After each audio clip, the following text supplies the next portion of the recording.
Ahora mismo en The Home Depot puedes encontrar ofertas de primavera por menos de $20. ¿Y tú? ¿En qué estás trabajando? Si estás pensando en organizar una carnita asada, esta es tu señal para ir a The Home Depot y aprovechar las ofertas en carbón y accesorios para asador. Como 2 bolsas de carbón Kingsford de 16 libras, ahora en compra especial por solo $17.88. Tus asados saben aún mejor con las ofertas de primavera por menos de $20 en The Home Depot.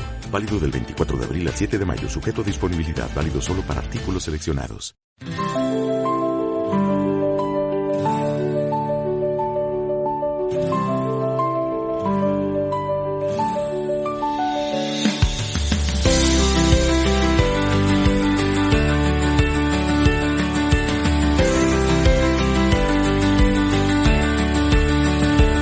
Bienvenidos a todos y todas, soy David Gómez y esto es Ciclismo de ayer y de hoy, un podcast que habla de ciclismo sin filtros.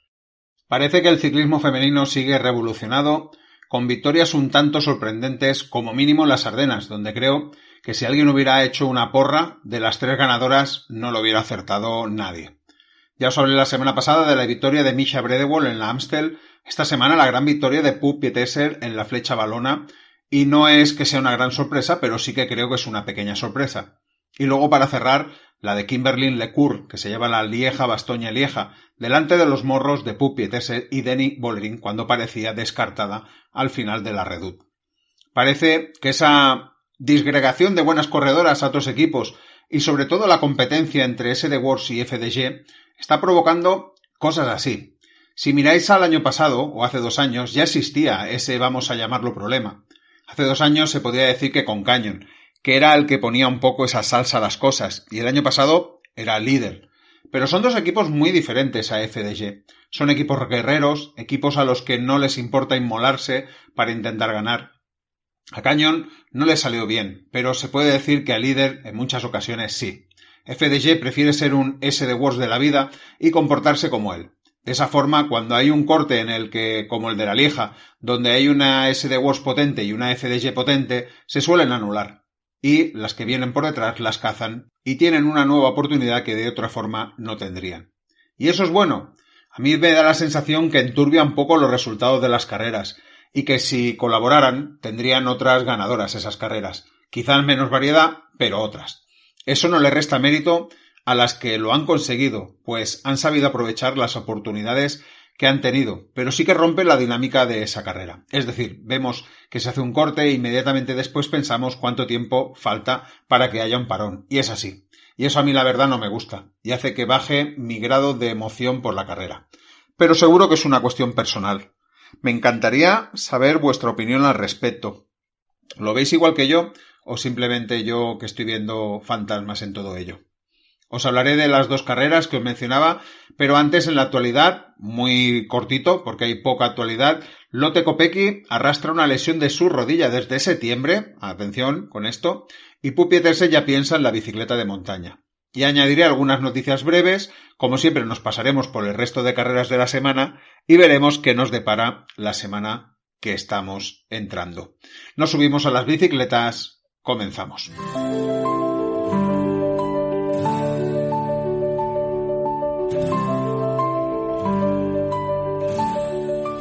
Lotte Kopecky arrastra una lesión en sus rodillas desde septiembre. Lotte compareció tras su 5º puesto en Lieja y de sus resultados en las clásicas de primavera de invierno y dijo que no fue nada fácil estar ahí. Según explicó, la campeona del mundo arrastra desde septiembre una lesión de rodilla provocada por una caída del Simman Lady Tour, que condicionó toda su preparación invernal. Según comunicó su equipo SD Works, el diagnóstico tardó en llegar y eso impidió que pudiera entrenar con normalidad durante el invierno. Aún así, Kopecky logró mantener su calendario competitivo y empezó la temporada en Milán-San Remo, sin más molestias físicas. Aunque no estuvo en su pico de forma, se puede decir que ha firmado una campaña de primavera notable. Ayudó a Lorena Vives en 2 grandes victorias, en la San Remo Women's y en la Gente-Wevelgem, y se adjudicó el Tour de Flandes. Consciente de que no ha rendido al 100%, Kopecky valora muy positivamente su evolución en las últimas semanas. Quizás estoy aún más contenta con la tendencia positiva que he notado en mí misma, declaró. Ahora se tomará una semana de vacaciones antes de enfocarse en su nuevo gran objetivo, el de verano, el Tour de Francia femenino. La campeona del mundo no solo ha salvado la primavera, sino que ha dejado claro que quiere brillar aún más de lo que viene haciéndolo. Y creo que esto cierra las posibles especulaciones que teníamos al respecto del nivel de forma de Kopecky. Ahora se puede entender que no estuviera como en las otras veces. Puk Pieterse ya piensa en la bicicleta de montaña. Puk ha puesto el broche de oro a una brillante primavera sobre el asfalto con un destacado segundo puesto en la Lieja-Bastogne-Lieja, completando así una campaña de clásicas en la que no se ha bajado del top 10 y subió al podio en 3 de las carreras de Ardenas, incluidas una gran victoria en la Flecha Valona. Tras este intenso bloque, la corredora se tomará una semana de descanso antes de cambiar el chip y centrarse en la bicicleta de montaña.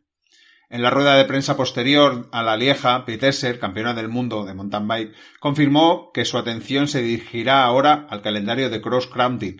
Tiene asegurada su participación en la Copa del Mundo de Nové Město, en la República Checa, del 23 al 25 de mayo, y podría también estar presente en la carrera de Heumbach, en Alemania, 17-18 de mayo, conocida como la Bike de Rock, aunque esta última no forma parte del circuito de la Copa del Mundo, sí pertenece a la Bundesliga de mountain bike.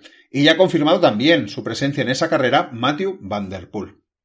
Y ya veis que hay pocas noticias, nos vamos a 2 noticias breves. La primera es que Amber Krank ha ampliado su contrato con FDG, por tanto competirá con el equipo al menos hasta 2027. Y un parte médico, el de Silvia Pérsico, que tiene un traumatismo en el codo izquierdo y conmoción cerebral en la caída que sufrió en la Lieja-Bastogne-Lieja.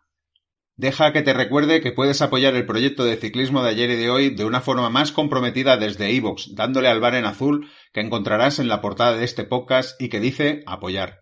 Haces clic y allí decides qué cantidad quieres aportar cada mes para apoyar al proyecto. Creo que es una de las mejores formas de agradecer e incentivar todas las horas de dedicación que extraes este podcast y la gran cantidad de contenido que se ofrece. Pero además tendrás acceso a los episodios exclusivos para fans, tanto nuevos como los históricos, y si lo deseas, una suscripción gratuita a mi newsletter en Subtrack, en la que también encontraréis contenido extra directo a tu correo electrónico. Para ello solo tienes que ponerte en contacto conmigo por correo ciclismoayeroy@gmail.com o por privado en Telegram, ya sabes, @ciclismoayeroy. Desde ya te doy las gracias por tu confianza. Estamos ya con la Lieja-Bastogne-Lieja y esta vez sí se puede decir que la carrera femenina tuvo más interés que la masculina en su resolución, aunque solo pudimos ver unos 40 kilómetros y pico. Y vamos con el desarrollo de esos kilómetros. A 35 kilómetros se subía la Redoute a buen ritmo, sin ataques, primero SD Wars, luego Canyon y finalmente Elisha Bay para FDG, con lo que al final solo pasaron 15 corredoras por la cima. Como se suele decir, se separó el trigo de la paja y ya vimos que algunas corredoras no iban a tener el día. En concreto, una de ellas, Elisa Longo Borghini, que fue una de las grandes sorpresas al quedarse muy pronto en dicha subida. Era una de las favoritas, a mi entender, y se puede decir que tuvo un mal día. A 32,7, a poco de coronar la Redoute, y cuando hay un terreno donde se debería poder tomar un poco de aliento, ahí lo aprovecha Pauline Rogiax para atacar. A 31,6 salen 3 corredoras a por ella, Anna van der Breggen, Antonia Neidemeyer y Cédrine Cherbaul, que se unirán a Pauline. A 31,3 un momento que no quisiéramos ver. Vemos como un aficionado se cuela en medio de la carretera, se pone detrás de Pauline Rogiax a tirar detrás de ella y luego ya pueden echarlo fuera. Espero que también pueda pagar por ello, pues para él será una cosa de risa, pero yo creo que pone en peligro a la carrera y a las corredoras. La verdad es que es muy triste esa imagen. A 30,5 vemos cortadas a Kimberly Lecourt y Amanda Spratt, y sobre todo vemos que Amanda tira con fuerza para llegar al grupo. A 29, Juliette Labou trabajando para cerrar el hueco de las 3. De nuevo el sacrificio de la francesa en favor de Denny Bollerin, y parece curioso que la utilizan antes que Evita Musi, y lo digo por aquello de los rangos. Apuntar que a vista de pájaro Lecourt todavía no estaba en el grupo. A 24,3 entran en la Côte des Forges con 17 segundos las escapadas. La máxima ventaja había oscilado sobre los 25 segundos y vemos que ya ha llegado Kimberly Lecourt al grupo. Es un esfuerzo que valdrá la pena, como ya sabéis. Le tocó el turno esta vez a Evita Musi, que se exprime al máximo. A 23, Cherbaul ataca por delante, pero no se va, da señales que tiene un buen día. A 22, es Movistar con Lippert la que toma el relevo, el mando de las persecuciones. Confían en Marlene Reusser, por lo que parece. Parece también claro que la alemana se quita un poco de la quiniela. Yo pensaba que podría ser una buena carrera para ella, pero quizás a lo mejor acumula cansancio y podría ser que al final fuera una carrera para Marlene Reusser. A 21,5, gesto muy bonito. Cherbaul no puede coger agua y Nedemayer le cede la suya. Cosas que yo creo hacen grande a este deporte. A 21 le toca el turno a Elisha Bey. Tienen ahora mismo 20 segundos las escapadas. A 16, Liper dejándoselo todo en la persecución. Parece que es consciente que en la próxima subida se quedará y quiere aprovechar toda la energía que le queda.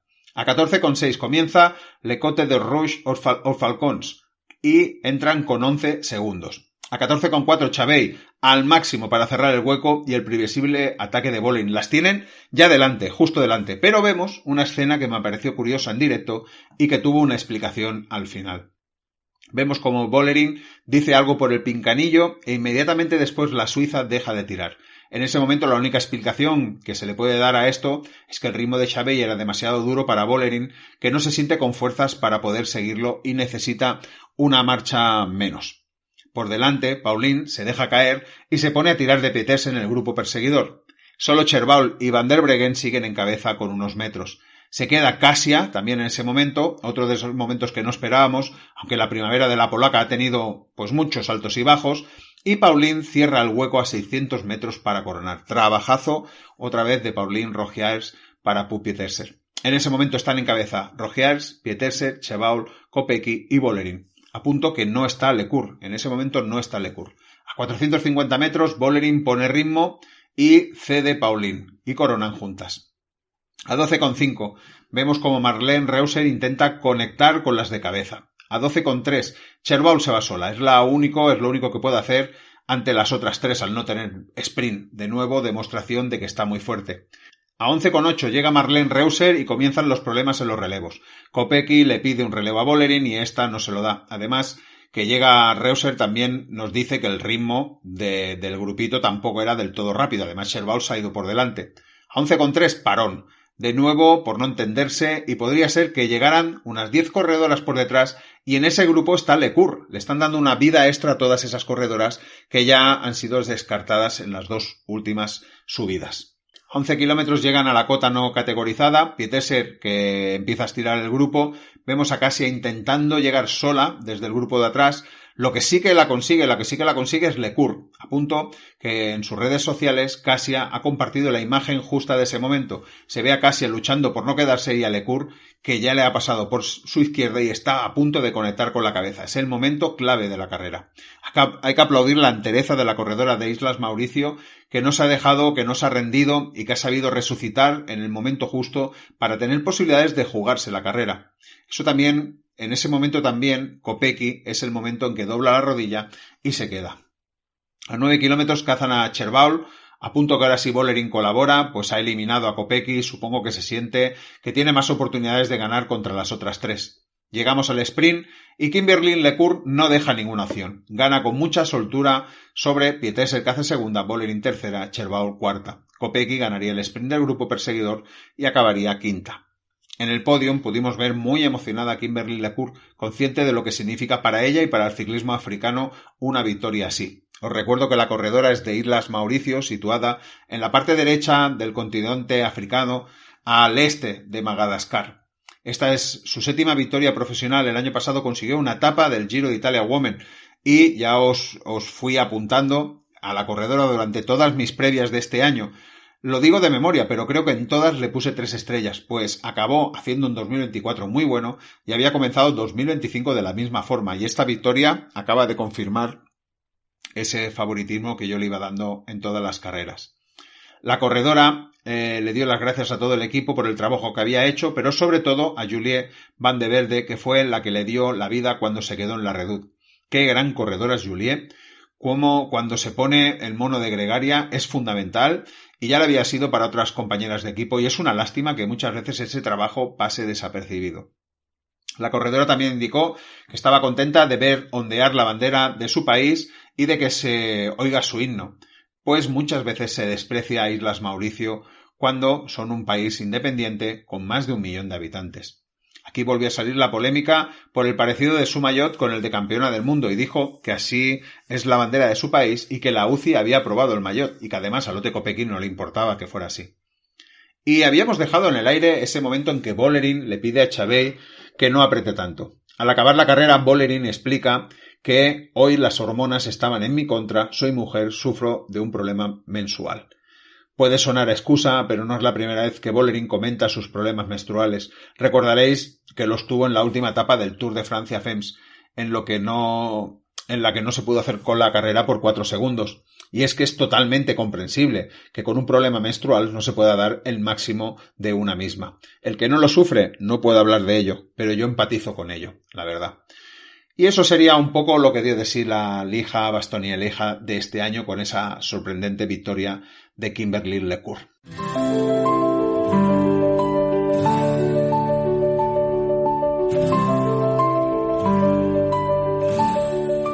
Estamos ya con otras carreras y, como no, vamos a hablar un poquito de la flecha valona femenina. Antes de iniciarse la carrera, la baja de Anna van der Breggen, la reina de la carrera, había muchas ganas de volverla a ver, intentando un nuevo triunfo, pero no se había recuperado a tiempo. Pero nos quedaban grandes nombres, Vollering, Longo, Niewiadoma, creo que Petersen estaba en las quinielas también, como mínimo en mi previa, pero había algunas dudas con Lippert, por ejemplo.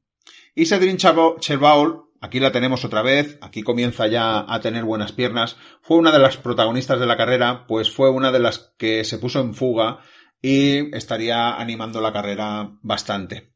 Llegaron unas 35 corredoras a la falda del muro de Huy, con todas las favoritas posicionadas en la pelea final. Gran trabajo de Juliette Labou para Denny Vollering durante toda la subida, para dejarla a unos 250 metros para el ataque definitivo. A todo ello, siempre vemos a Pup Pietersen bien posicionada, dando la sensación de fuerza y de entereza. Llega el ataque de Vollering a unos, 250 metros del final y creo que comete un error que le costará la carrera. El error del Vollering creo que es abusar de marchas cortas para ir sentada en los últimos metros y no atrancarse. ¿Qué pasó? Pues que Pietersen tenía el día inspirado, reaccionó muy bien a 150 metros, justo en el momento en que se dobla la subida, y Vollering no pudo reaccionar. Le cuesta cambiar de marchas, comentó en la llegada que el frío hizo que tardara más de lo normal en cambiar para ir un poquito más atrancada, pero intentándolo hacer pues perdió esos metros. Ya era tarde al final, no había nada que hacer. Por fin llega la esperada victoria del año de Pup Pietersen. Con esta eran 10 carreras, en todas ellas en el top 10. Es cierto que en ninguna se puede decir que estuviera cerca de la victoria, pero aquí no dejó dudas. Segunda victoria profesional y vaya 2 victorias. El año pasado consiguió la primera, que es aquella etapa mítica del Tour de Francia Femmes que acabó en Lieja por delante de Vollering. De nuevo por delante de Vollering.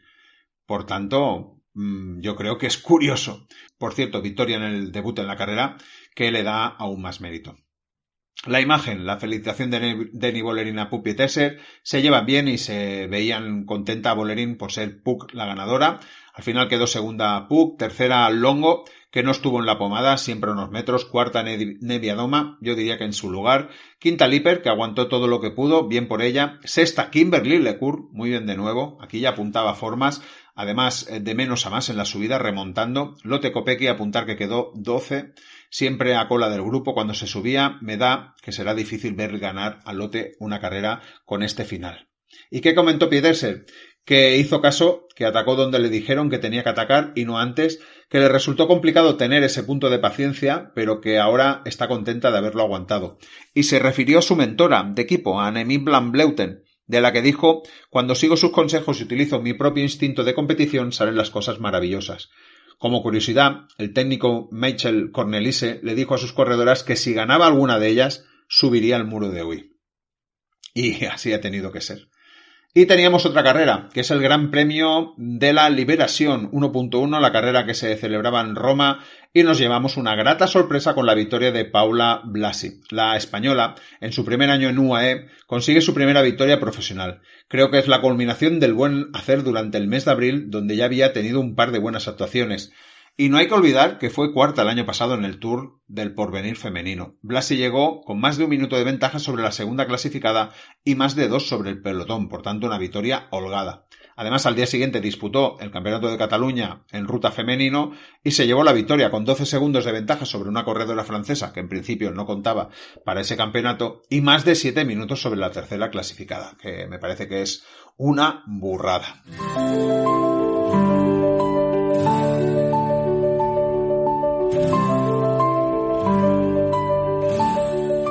entramos ya en las próximas carreras y el domingo y del domingo al sábado que viene, ojo, tenemos la Vuelta a España femenina. Llega la gran carrera por etapas, la primera gran carrera por etapas del ciclismo femenino. Espero poder ofreceros la previa como muy tarde el sábado por la mañana y por eso aquí no le dedicaré mucho más tiempo. Apuntar que son 7 etapas con una crono por equipos inicial en Barcelona, luego un par de etapas para corredoras rápidas, la etapa 4 de media montaña con un puerto cerca de meta, la etapa 5 llegarán a las lagunas de Neila, primer gran momento de la carrera, en la etapa 6 podría ser para una corredora rápida fuerte, pero tiene rampas pequeñas en el final del recorrido. Y la etapa 7, final de fiesta en Asturias, con una bonita etapa que culminará en la subida al Alto de Cotobelo. Starlist muy vacía, pero sí con la presencia en principio de Denny Bollerin, que se presume la principal favorita para ganar. Además ya sabéis que ganó el año pasado. Lo dicho, espero que os paséis por la previa. El sábado día 3 tenemos el Gran Premio Imozzone 1.1, carrera con algunos tramos de pavé que el año pasado vio ganar a Chiara Consoni. El sábado también tenemos el Festival Elsie Jacobs 1.1, le voy a llamar Festival Elsie Jacobs a Garnin porque hay dos diferentes. Es una carrera que se hace en Luxemburgo con un terreno irregular, que no complicado. El año pasado se llevó la victoria Marta Larch. Y el domingo, la segunda carrera del Festival Elsie Jacobs, que se llama a Luxemburgo, que también es 1.1, carrera de perfil muy similar, y el año pasado también se llevó la victoria Marta Larch. Por tanto, repitió el sábado y repitió el domingo. Y antes de despedirme, os quiero avisar que la semana que viene no habrá En Ruta Ellas. En vista de las carreras que hay esta semana, prefiero hacer una buena previa de la Vuelta a España femenina, como os he anunciado, y luego esperar a dentro de 15 días, cuando os comentaré todo lo que haya sucedido en la carrera, que espero sea muy entretenida. Y así llegamos, por tanto, al final de este capítulo. Espero que os haya servido para estar al día del ciclismo femenino. Si es así, no os olvidéis de darle al like, se agradece y ayuda mucho a la difusión de este contenido. Nos escuchamos dentro de 2 semanas y en la previa de la Vuelta a España. A recordaros, hasta entonces, sed felices, disfrutad del ciclismo. Chao, chao.